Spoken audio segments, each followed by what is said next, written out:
राष्ट्रिय प्रजातन्त्र party vote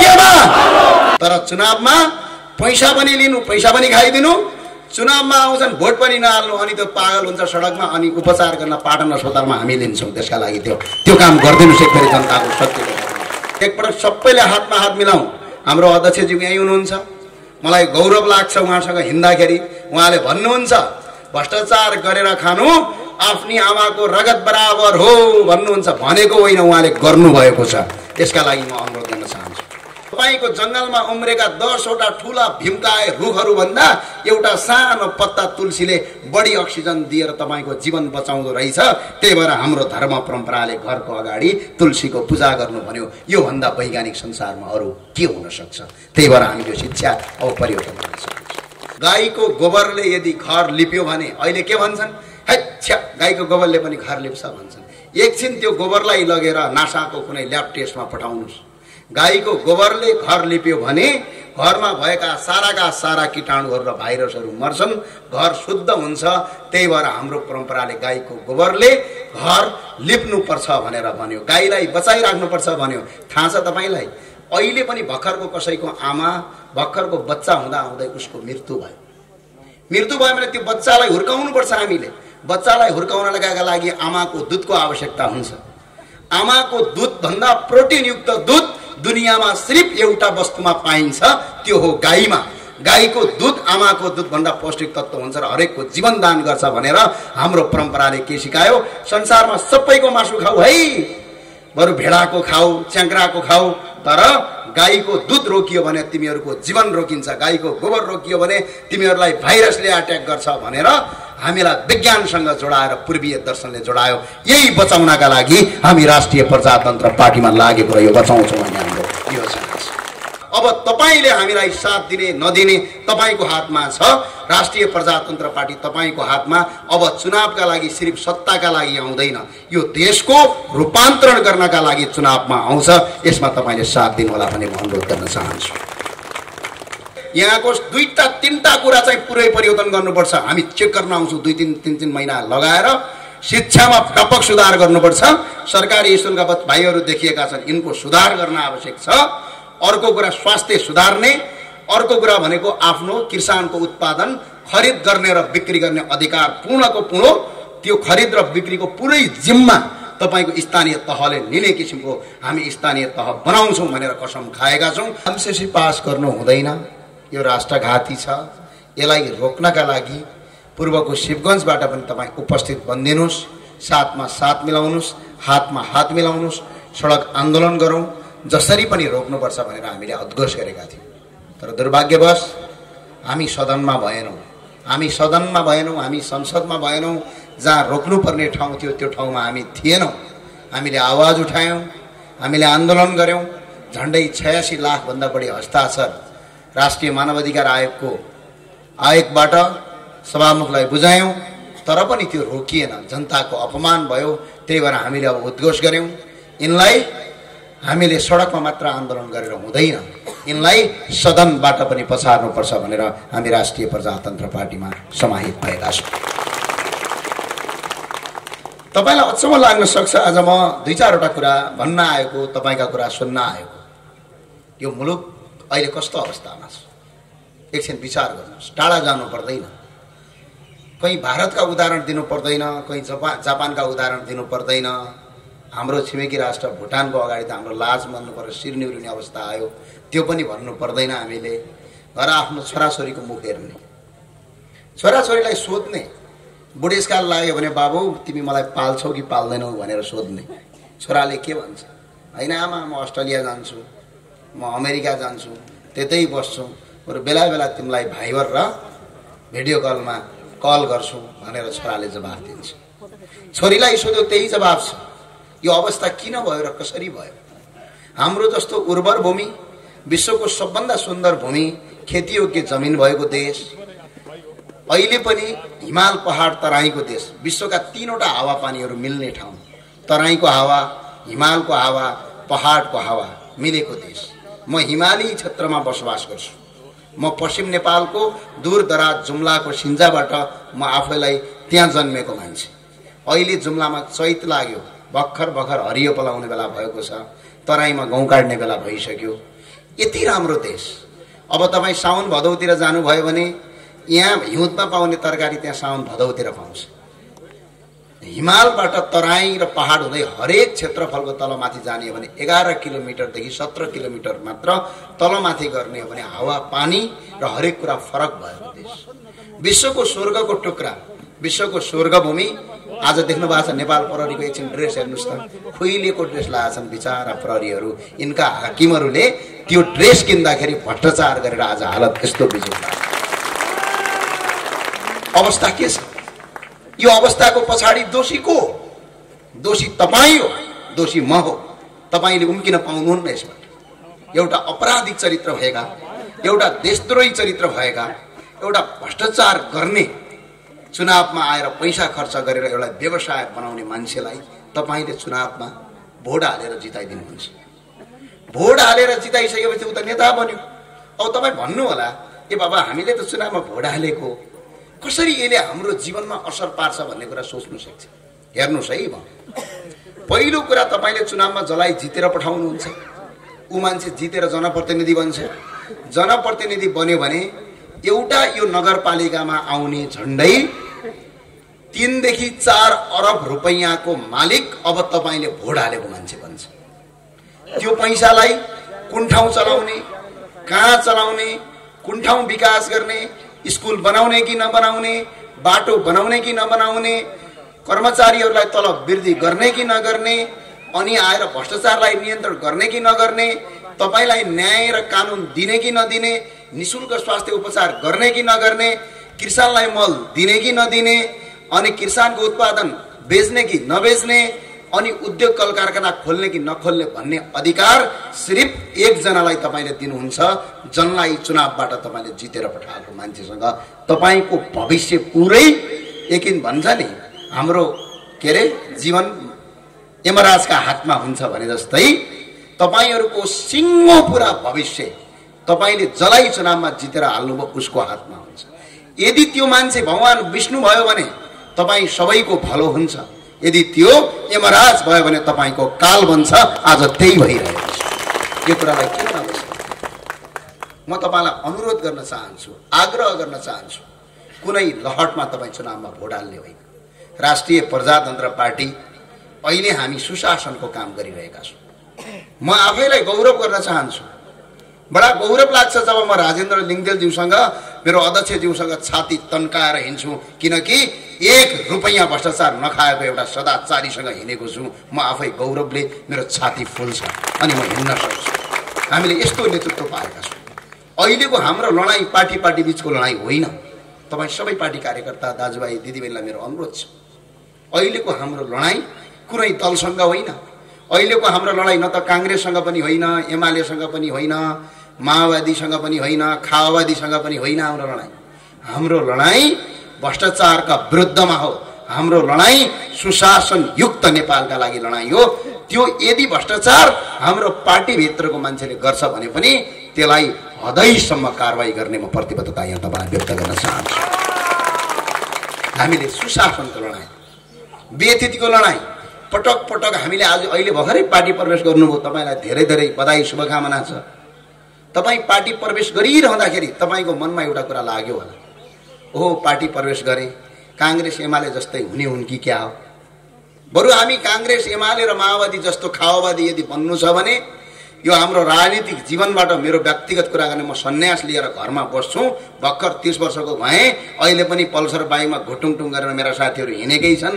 मलाई के फरक पर्छ, म पनि त्यही जिन्दगीमा फर्किन्छु जुन जिन्दगी सजिलै र सहजसँग बाँच्न सक्छु।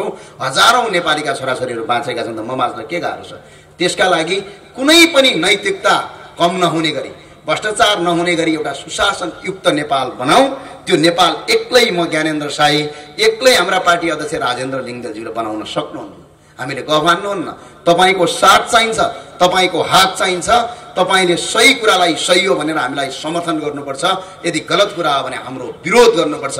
मात्रै तपाईँ हामी सही नेपालको निर्माण गर्न सक्छौँ भनेर हामी लागेका छौँ। यसका लागि तपाईको साथको हामीलाई जरुरत छ। मुलुकमा आज सबभन्दा ठुलो समस्या भएको छ तपाईले राम्रो मान्छे यदि चुनेर पठाइदिएको भए कोभिडको बेला अघि चन्द्रमणिजीले मलाई भन्नु, म त्यही व्यक्ति हो। जब कोभिडको बेला तपाईँ कहाँको मान्छे म चिन्दिन थिएँ, म त जीवनमा कहिले पनि आएको थिइनँ शिवगञ्ज। त्यो अस्ति एउटा कार्यक्रम चन्द्रमणिजीले आयोजना गर्नुभयो, म त्यही दिन आएको। त्यहाँभन्दा अगाडि अहिले पनि म मेरो सरदै प्रवक्ता दाजु भक्ति दाईलाई भन्दै थिएँ, यो शिवगञ्ज दमकभन्दा यता हो कि उता हो भनेर सोध्दै थिएँ। किनकि त्यो गाडीमा भरेको बेला फोन आयो हुन्छ, मान्छे कुरा गरे हुन्छ, कहाँ आइयो थाहै हुँदैन। अब कहिले सुतिन्छ गाडीमा, यता हो कि उता हो थाहै हुँदैन। म यति दूरदराजको मान्छे भए तापनि जब कोभिड आएर तपाईँलाई हाहाकार भएको बेला मेरो पहिलो ध्यान गएको थियो के शिवगञ्जका जनताहरू, शिवगञ्जका दाजुभाइहरू एम्बुलेन्स नपाएर कतै घरमा मरि त रहेका छैनन्। चन्द्रमणिजी एम्बुलेन्स सुरु गर्नुहोस् भन्यौँ, हामीले निशुल्क एम्बुलेन्स सञ्चालन गऱ्यौँ र तपाईँ कयौँ धेरै भन्दा अब ज्यादा नभनौँ केहीको त जीवन बाँच्यो नि त्यो एम्बुलेन्सले। यो किन गरियो भन्दा त्यसको नाता एउटा नाता छ तपाईँहरूसँग, रगतको नाता नहोला, तपाईसँग मेरो एउटा नाता छ। त्यो नाता हो भावनाको नाता, त्यो नाता हो नेपालीपनको नाता। यही नेपाल भएका कारणले गर्दा आज हामी तपाईँहरू मिलेका छौँ। सम्झिनुहोस् त, तपाईँको पारिपट्टिको त्यो सिलगढीको मान्छे तपाईँलाई टाढाको लाग्छ, तर पारी त्यो दार्चुलाको मान्छे तपाईँलाई नजिकको लाग्छ।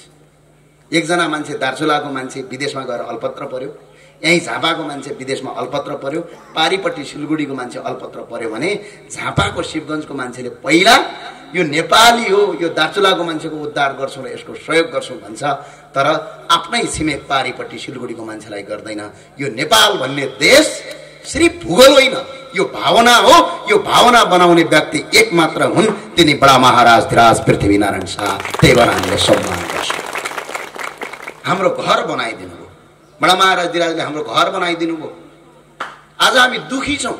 किन दुखी छौँ भने हाम्रा दाजुभाइ दिदीबहिनीहरू अहिले कस्तो अवस्थामा छौँ सम्झौँ त एकछिन। स्कुलको फी तिर्न नसकेर बाउ विदेश जानुपर्ने अवस्था आयो या आएन? आयो नि।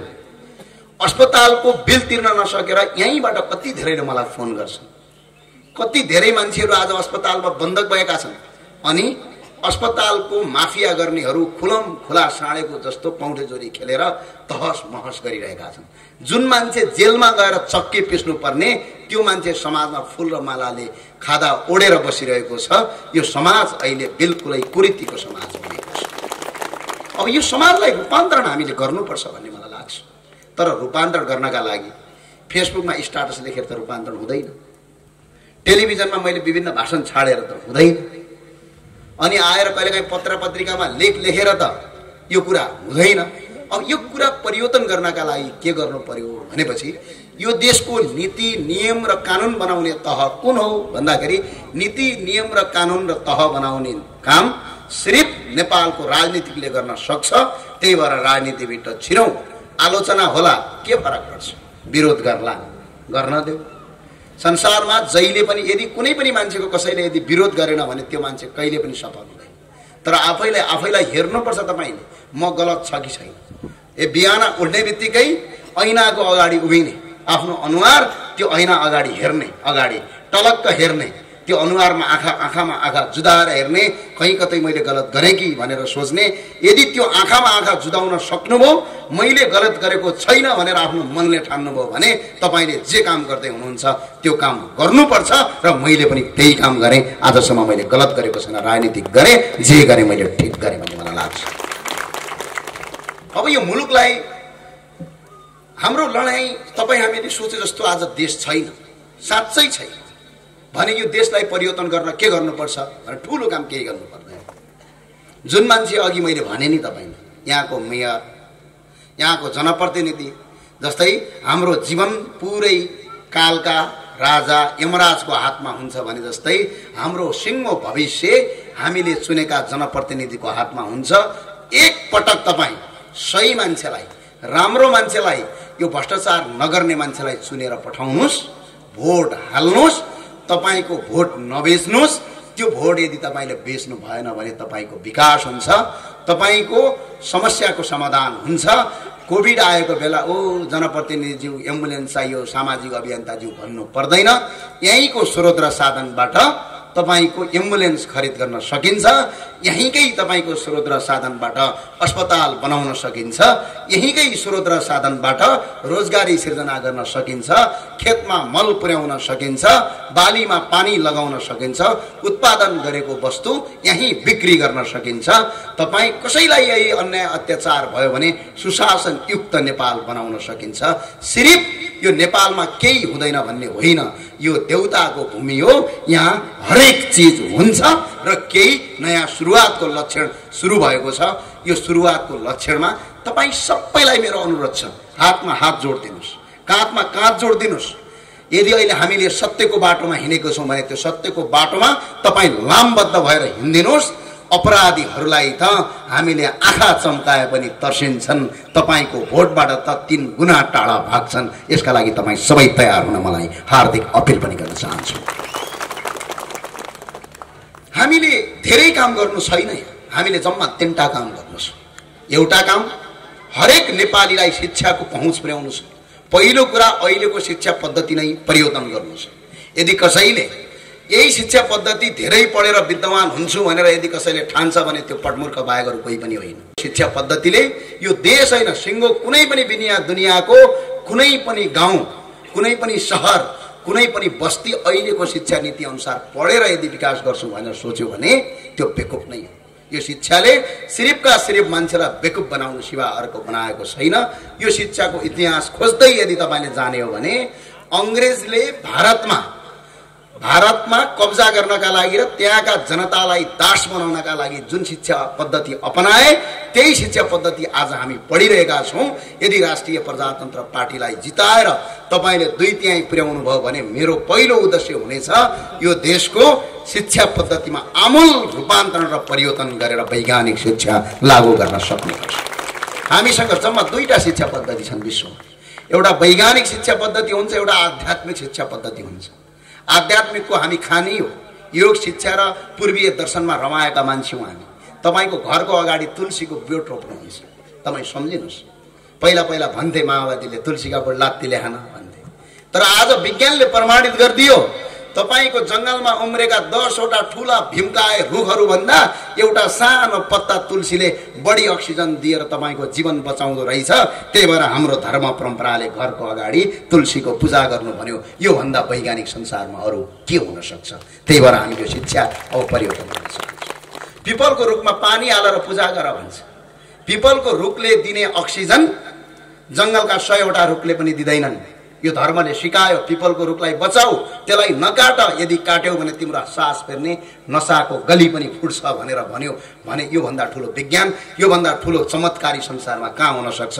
यो हाम्रो धर्म, संस्कृति र परम्परामा छ। यही जोगाउनका लागि राष्ट्रिय प्रजातन्त्र पार्टीमा हामी जोडिएको। हाम्रो यो सिद्धान्त हो, हाम्रो यो विचार हो। अर्को भन्छन् अहिले गाईलाई त लात्तीले हान्नुपर्छ, गाई काटेर खानुपर्छ भन्नेहरूको एउटा हुल चलेको छ। त्यो उनीहरूको विषयवस्तु होला, तर गाई नेपालको राष्ट्रिय जनावर हो, काट्यो भने कानुन लाग्छ। त्यति मात्र छैन, गाईको गोबरले यदि घर लिप्यो भने अहिले के भन्छन्? हैच्छा, गाईको गोबरले पनि घर लिप्छ भन्छन्। एकछिन त्यो गोबरलाई लगेर नासाको कुनै ल्याब टेस्टमा पठाउनुहोस्। गाईको गोबरले घर लिप्यो भने घरमा भएका सारा कीटाणुहरू र भाइरसहरू मर्छन्, घर शुद्ध हुन्छ। त्यही भएर हाम्रो परम्पराले गाईको गोबरले घर लिप्नुपर्छ भनेर भन्यो, गाईलाई बचाइराख्नुपर्छ भन्यो। थाहा छ तपाईँलाई, अहिले पनि भर्खरको कसैको आमा भर्खरको बच्चा हुँदै उसको मृत्यु भयो भने त्यो बच्चालाई हुर्काउनुपर्छ। हामीले बच्चालाई हुर्काउनका लागि आमाको दुधको आवश्यकता हुन्छ। आमाको दुधभन्दा प्रोटिनयुक्त दुध दुनियाँमा सिर्फ एउटा वस्तुमा पाइन्छ, त्यो हो गाईमा।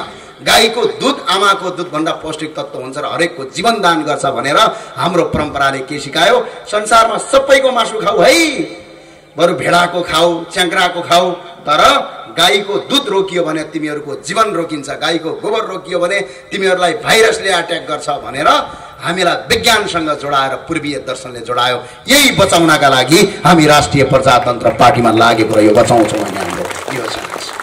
हामीले यस्ता किसिमका शिक्षाको विकास गर्नु छ, वैज्ञानिक र आध्यात्मिक शिक्षाको विकास गर्नु छ। फन्टुस र तपाईँको रटन्ते बहादुर र त्यस्ता रटन्ते बहादुर शिक्षाको अन्त्य गर्नु छ। यो लामबद्धको इतिहास, यो काम अहिलेको तैले हुँदैन। 10औं वर्ष लाग्न सक्छ, 20औं वर्ष लाग्न सक्छ। हामी एकल यात्री बन्न सक्छौँ। 1000 माइलको लामो यात्रा एक पाइलाबाट सुरु हुन्छ भने जस्तै हाम्रो एक पाइला सुरु भएको छ। अब तपाईले हामीलाई साथ दिने नदिने तपाईको हातमा छ। राष्ट्रिय प्रजातन्त्र पार्टी तपाईको हातमा। अब चुनावका लागि सिर्फ सत्ताका लागि आउँदैन, यो देशको रूपान्तरण गर्नका लागि चुनावमा आउँछ। यसमा तपाईले साथ दिनुहोला भन्ने म अनुरोध गर्न चाहन्छु। सबैले सुन्नुभयो, मेरो एउटा उद्देश्य छ, जम्मा 3टा काम गर्न मन छ यो देशमा। एउटा, यही देशमा 12 क्लाससम्म निशुल्क शिक्षा गर्न मन छ। एउटा, तपाईले भिडियो हेर्नुभएको थियो, हामी सुर्खेतमा एकफेरि चेकिङमा गएका थियौँ। सुर्खेतको पञ्चपुरीमा त्यहाँ अस्पतालमा के गरे, अस्पताल निजी अस्पताल हेरेको चट्ट परेको छ, सरकारी अस्पताल हेरेर भित्र छिर्यो कि गनाउने छ। अनि हामीले के गर्यौं, ए बाबा वडा अध्यक्षले अहिले चुनावमा आउँदाखेरि के भन्छन् थाहा छ, हामी जनताका सेवक हौं भनेर। अब सेवकलाई त सेवक बनाउनु पर्यो नि, हैन? अनि हामीले वडा अध्यक्षको कान समार लगाएर टोइलेट साफ गराएका थियौं। अब पनि राष्ट्रिय प्रजातन्त्र पार्टीले यहाँबाट चुनाव जितेर आयो भने यहाँको नगर प्रमुख या वडा अध्यक्षले यहाँको 2-3टा कुरा चाहिँ पुरै परिवर्तन गर्नुपर्छ। हामी चेक गर्न आउँछौँ 2-3 महिना लगाएर। शिक्षामा व्यापक सुधार गर्नुपर्छ। सरकारी स्कुलका भाइहरू देखिएका छन्, यिनको सुधार गर्न आवश्यक छ। अर्को कुरा स्वास्थ्य सुधार्ने, अर्को कुरा भनेको आफ्नो किसानको उत्पादन खरिद गर्ने र बिक्री गर्ने अधिकार पूर्णको पूर्ण, त्यो खरिद र बिक्रीको पुरै जिम्मा तपाईको स्थानीय तहले लिने किसिमको हामी स्थानीय तह बनाउँछौँ भनेर कसम खाएका छौँ र यो बनाएर देखाउँछौँ र देखाइ पनि सकेका छ। अहिले त्यही अगाडि कचन कवलमा गएर आउनुहोस्, त्यहाँको बाटो हेर्नुहोस्, झन्डै 400 भन्दा बढी मान्छेलाई सर्पले टोक्यो, 1 जना मान्छे मरेको छैन, किनकि स्वास्थ्य उपचार घरमै भयो। त्यो हामी यहाँ गर्न चाहन्छौँ, हामी ठुला भाषण गर्न चाहन्छौँ। यसका लागि हामी भोट दिन आयो। म अनुरोध गर्न चाहन्छु, आग्रह गर्न चाहन्छु, चुनावको भोट त्यत्तिकै नबिक्री गर्नु होला। बन्दुकबाट लागेको गोलीले त 1 जना मान्छे मर्छ, तपाईको चुनावमा हालेको भोटले सिङ्गो तपाईको मात्र होइन, तपाईको आउने पछाडिको भावी पुस्ताको भविष्य बर्बाद हुन्छ। अब कांग्रेस एमाले चुनावमा भोट केका लागि माग्न आउने, देऊ भोट देशद्रोही गर्छौं भन्ने, देऊ भोट भ्रष्टाचार गर्छौं भन्ने, देऊ भोट हामी देश बेच्छौं भन्ने, देऊ भोट हाम्रो केपी शर्मा ओलीज्यूको अगाडि पछाडि बयलगाडा गरेर हिँड्छौं भन्ने। यसको लागि अब भोट दिनु आवश्यक छैन। भोट अब तपाईको शक्ति हो, त्यो शक्तिलाई सही ठाउँमा प्रयोग गर्नुहोस्। हामी असल गुण भएको, राम्रो चरित्र भएको, भ्रष्टाचार नगर्ने, बरु काम गर्न नजान्लान्, काम हामी सिकाउँछौं, तर भ्रष्टाचार नगर्ने कुनै पनि बानी व्यवहारमा खराब आचरण नभएको उम्मेदवार यहाँबाट खडा गर्छौं। त्यसका लागि तपाईं सबैले मतदान गरिदिनुस् भन्दै भन्छु। म यति भन्छु र अब तपाईलाई अलिकति बजेट सुनाइदिन्छु, त्यो बजेट सुनेर जानु होला। शिवसतासी नगरपालिकामा तपाई तयार हो बजेट सुन्नलाई? तयार हो? यो पैसा माग्न जानु है तिनीहरुसँग, जाने हो कि नै? यो पैसा तपाईहरुको, उहाँहरुको सम्पत्ति बेचेर आएको रकम होइन। यो पैसा यदि सही ठाउँमा खर्च गर्दा भए आज तपाईका छोराछोरी निशुल्क पढ्न पाउँथे। तपाईको स्वास्थ्य उपचारका लागि उता बिर्ता मोडका र तपाईको काठमाडौँका अस्पताल र पारी बिहारका अस्पताल धाउनु पर्दैन थियो, यही उपचार हुन्थ्यो। यदि तपाईका छोराछोरीलाई यही सजिलैसँग कृषिको काम यही बजेटले यहाँ एउटा कोल्ड स्टोर खोलेर गोलभेडा टमाटर सबै किन्ने व्यवस्था यही गर्दा भइदिया भए तपाईहरुलाई दुःख पर्दैन थियो, रोजगारी यही सिर्जना हुन्थ्यो। त्यही भएर यो पैसा कसको हो? कसको? आवाज आएन। कसको? जनता हैन, हाम्रो। यही शिवगञ्जका मात्रै जनताको, फेरि बाहिरकापट्टिको होइन नि त, स्थानीय तह। कसको हो? यो पैसा तपाईको हो। झन्डै 2,43,45,77,000 रुपैयाँ आएको छ। 2,43,45,77,000 रुपैयाँ 2078, 2077 र 2075 सालमा आएको छ। यो पैसालाई तपाईले गएर माग्ने, यो पैसा कहाँ खर्च गर्यौ भनेर खोज्ने। झन्डै 14,71,63,000 को बेरुजो छ। यो बेरुजो त ठिकै लाग्यो मलाई, तर मोज मस्ती खर्च झन्डै 63,25,44,000 रुपैयाँ छ। हरेक गाउँका छोटे राजाले करोड भन्दा तलको त बेरुजै गर्दैनन्। करोड भन्दा तल अब त अरबमा पुर्याउन लागेछन्, नजिक। अब त्यहाँ भन्दा तल गर्दैनन्। चुनावको बेला तपाईको घर आँगनमा यही पैसा कसरी गर्छन् थाहा छ? यहाँ पैसा कुम्ल्याउँछन्, घर राख्छन्, अनि के भन्छन्? हिजो एउटा वडा अध्यक्षले भने रे, के थाहा छ? चुनाव आयो म त 80 लाख खर्च गर्छु भनेर एकजनाले। त्यो 80 लाख पैसा कहाँबाट आउँछ भने पहिला वडा अध्यक्ष भएर पहिला जनप्रतिनिधि भएर यो पैसा कतै कुनै व्यापारीलाई लगेर थन्काउन राखेका हुन्छ। अनि चुनाव आएको बेला तपाईँलाई 1000 पत्रिका दरले 10,000 लाई दियो भने त 10 करोड गयो त। 1000 पत्रिका दर। अब यहाँ त 10,000 भन्दा तल लिँदैन 5,000। म सबैलाई अनुरोध गर्न चाहन्छु के भने यहाँका स्थानीय यी मेयर साहबहरूले पनि पैसा कहीँ न कहीँ घोप्ला र कोप्ला गरेकै छन्। यो चुनाव आउँदाखेरि पैसा दिन्छन्, तपाईँले मजाले लिने, पैसा नलिने होइन, आनन्दले लिने। 2000 दिँदाखेरि 4 जना मान्छे छन्, हजुर भन्दैन मेरा त 8 जना छन्, हजुर मलाई 4000 दे भन्ने। पैसा आनन्दले लिने, किनकि उनको घरमा बाबुबाजेको सम्पत्ति बेचिया पैसा होइन, तपाईँबाट आर्जेको भ्रष्टाचार गरेका पैसा हो। पैसा लिने, चुनावमा जाँदाखेरि राष्ट्रिय प्रजातन्त्र पार्टीलाई भोट हाल्दाखेरि त्यहाँ दूरबीन लगाएको हुँदैन, कसैले देख्दैन। तपाईँले चुनावमा पैसा लिने अनि यिनलाई दुईटा चिजबाट बहिष्कार गर्ने। तपाईँ जुत्ताको माला नलगाउनुहोस्, कसैलाई पनि केही पनि नभन्नुहोस्, दाई नमस्ते भन्नु, भेट्दाखेरि मिठो बोलिदिनु, के जान्छ। तर चुनावमा पैसा पनि लिनु, पैसा पनि खाइदिनु, चुनावमा आउँछन् भोट पनि नहाल्नु, अनि त्यो पागल हुन्छ सडकमा, अनि उपचार गर्न पाटन अस्पतालमा हामी लिन्छौँ। त्यसका लागि त्यो काम गरिदिनुहोस् एकपल्ट जनताको शक्ति। सबैलाई म अनुरोध गर्न चाहन्छु, एकपटक सबैले हातमा हात मिलाउँ। हाम्रो अध्यक्षज्यू यहीँ हुनुहुन्छ, मलाई गौरव लाग्छ उहाँसँग हिँड्दाखेरि।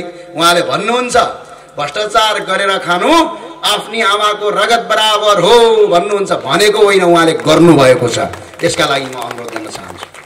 र यहाँका जनप्रतिनिधि उठ्नेले फेरि पनि मन्दिरमा जाने, मस्जिदमा जाने, गुम्बामा जाने, जुन जुन धर्ममा आस्था राख्नुहुन्छ त्यहाँ जाने, उम्मेदवारी दर्ता गर्नभन्दा अगाडि कसम खाने, भ्रष्टाचार गर्नु भनेको मेरी आफ्नै आमाको रगत खानु बराबर हो भनेर कसम लिने, त्यसपछि मात्र उम्मेदवारी दर्ता गर्ने, होइन भने तपाईँको उम्मेदवारी भ्यालिडमा लिने छैन। सबैलाई एकपल्ट हातमा हात मिलाउँ। राष्ट्रिय प्रजातन्त्र पार्टी के हो, सुत्या हो? राष्ट्रिय प्रजातन्त्र पार्टी, राष्ट्रिय प्रजातन्त्र पार्टी, भोट केमा, भोट केमा। हस्, जय राष्ट्रवाद।